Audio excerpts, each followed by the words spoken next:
Congratulations, everybody! You've made it to the Double Spaced Podcast, the very first episode. I'm Justin, and my partner in crime is Jeff. Jeff, what are you doing over there? Same thing I do every week, Justin. Try to make a podcast. Oh, okay. Alright, well, we'll try today and see how it goes. This is our very, very first one, so it's probably going to be bumpy, it's probably going to be rusty, but... Numero uno. Okay, so let's go ahead and talk about what the whole point of this podcast is. It's called Double Spaced, and that's a reference to what, Jeff? To Microsoft Word. Yes. And the fact that most documents in Microsoft Word are double spaced. It's a college requirement for essays. I'm sure every student has heard the term. Oh yes. Control 2 for those of you that are computer literate. Yeah. Okay, so Jeff coined the term double-spaced. I liked it. It worked. It's simple. And I think it's something people will remember, so we'll go with that. Only to find out about 6 months down the line that someone else has it. Yeah. By that time, though, we'll be so popular that it doesn't matter. Exactly. Okay, so the whole main point of this podcast is it's going to be a creative writing podcast. That'll be the main emphasis of it. We'll have things like tips for up-and-coming writers.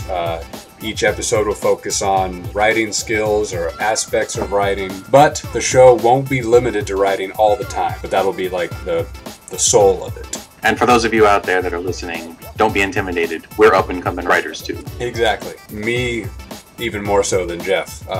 Yeah, I have an English degree and all that, but I've never really gotten into writing as much as I have within the last year and a half or so. So I'm still very much learning. No, you're doing a good job of it, I'd say. I appreciate that, Jeff. Jeff is editing my book. We're editing each other's work. A trade-off. Mm-hmm.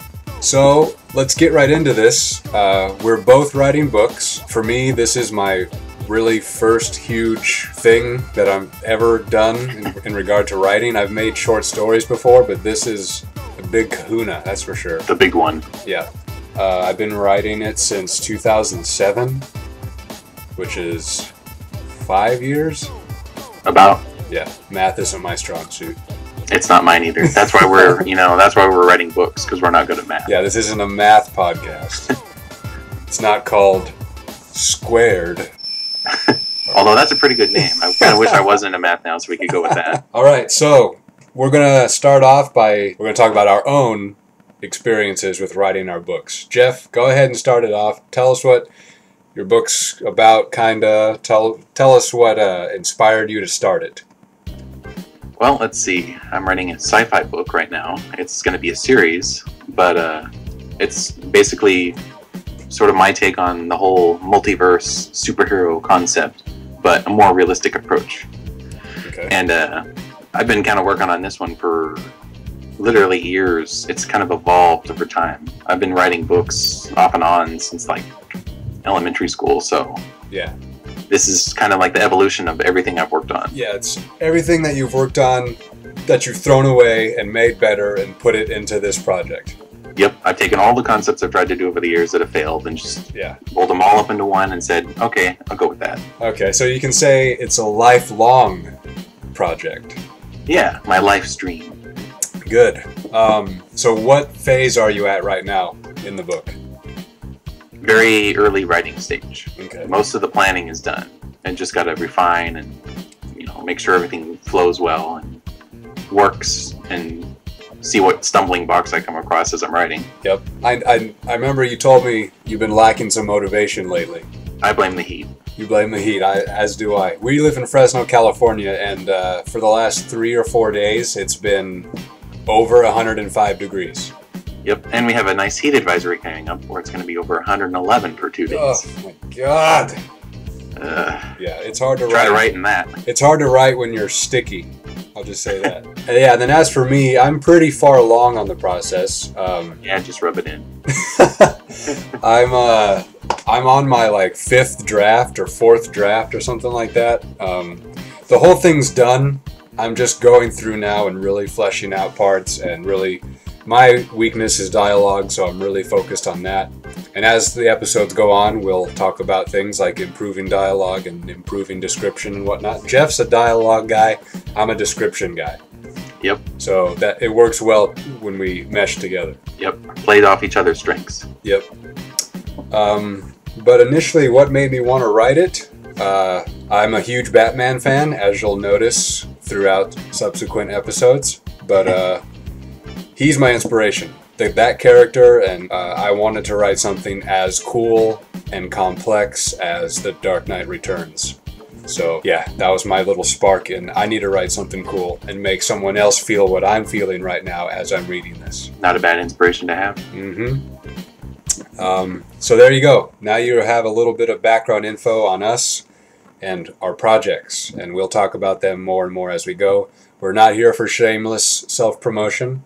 Yes, we are. Yeah, we are. Let's be honest with it. Yeah. So that being said, we're going to move on to a segment called Obsession of the Week. Obsession of the week. Alright, obsession.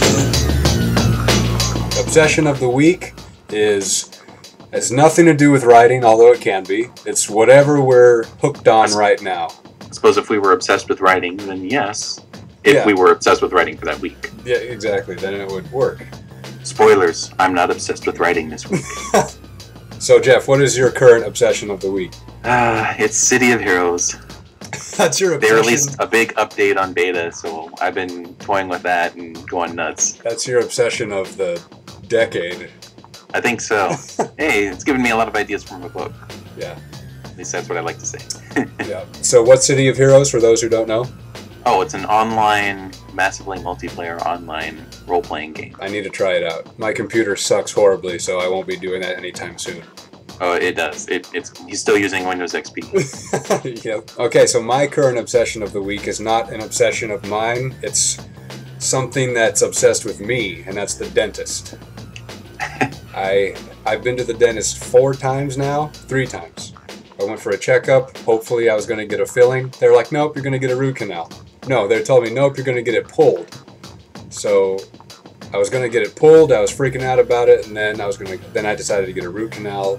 Did that, and got my cleaning today, and I'm going back Saturday for my final cleaning, and then I'm all done. That sounds like a fun time. Yeah, it's not good. The root canal, for people who haven't had root canals, or if you are having a root canal tomorrow by chance, it's okay. Don't freak out. The worst part of it is listening to the drill and having a sore jaw afterwards.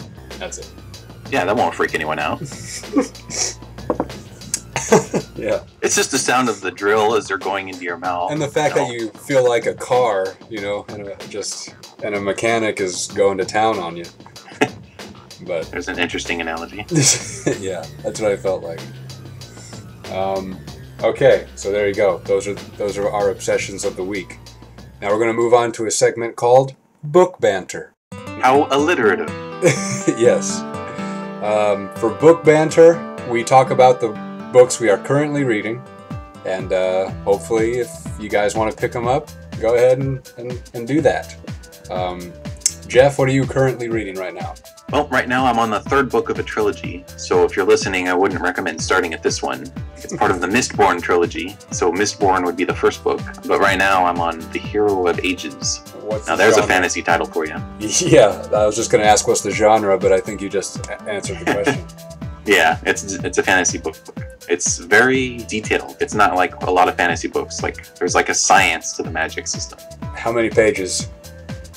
About 600. The last one was about 700, and the first one was about 800. Jeez. Font size is like 8. Yep. It takes a little bit to get through, but it's worth it. Yeah. Oh, that's cool. What would you rate the whole trilogy as a whole?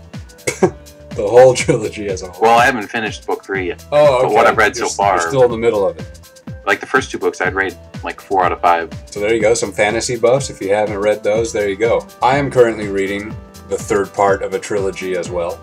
It is The Dark Knight Rises novelization. The movie, obviously, is biblical in my eyes.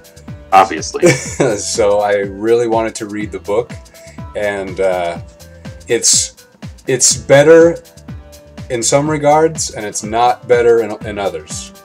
It's better in terms of inner dialogue and what characters are thinking. That's always nice to see.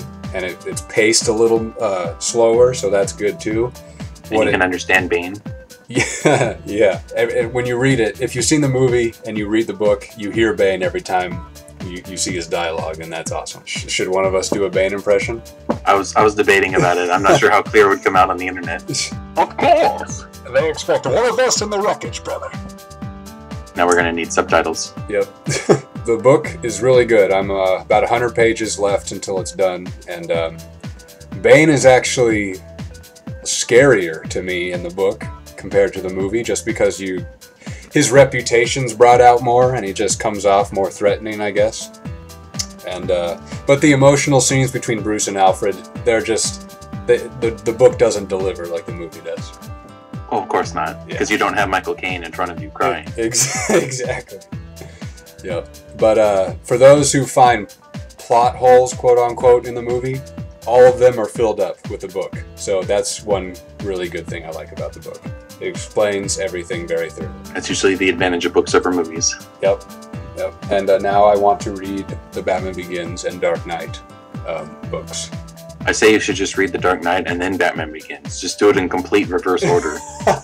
Yeah. I wonder how a trilogy would actually be if you did that. That'd be weird. I know how it ends. I just don't know who any of these people are or what's going on or how they got here.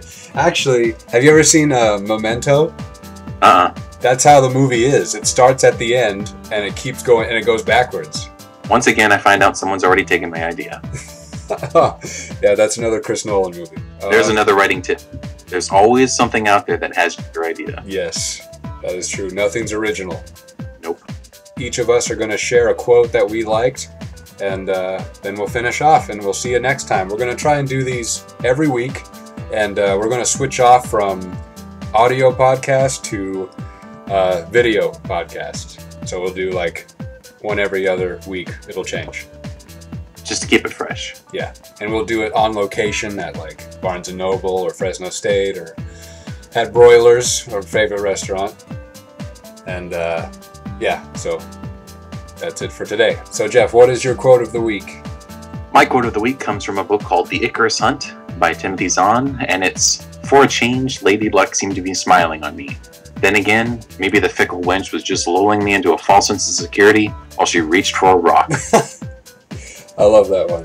That's good. It's a great quote. Yeah. And then mine would be from Alan Moore's Watchmen, and it is, "Why do we argue? Life's so fragile, a successful virus clinging to a speck of mud, suspended in endless nothing. Don't argue about the stupid things in life. It's a waste of time." Okay, that's it. Jeff, any final thoughts? Nope. All right. Well, All right. None for me either. We'll see you next week. All right, we'll see you next week on Double Spaced. Good night.